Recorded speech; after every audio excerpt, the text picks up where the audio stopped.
и знам дека вие сте истакнат експерт од оваа област и идентификувавте тоа што сите ни го кажуваат, дека во суштина најголемите проблеми доаѓаат од сообраќајот, од домаќинствата и од индустриските објекти.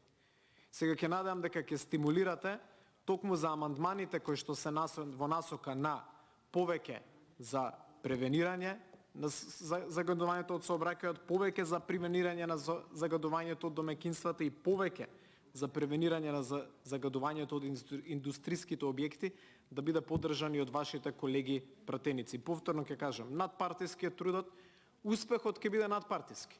Никој нема некој ден да кажува воздухот е почист заради ВМРО, ДПМН, СДСМ, ДУИ, Алијанса, без алтернатива или било кој друг политички субјект, луѓето ќе констатираат дека поквалитетно живеат. Затоа се надевам дека токму тие амандмани насочени кон решавање на тие проблеми кои што ги идентификувавте, ќе ги поддржат вашите колеги пратеници.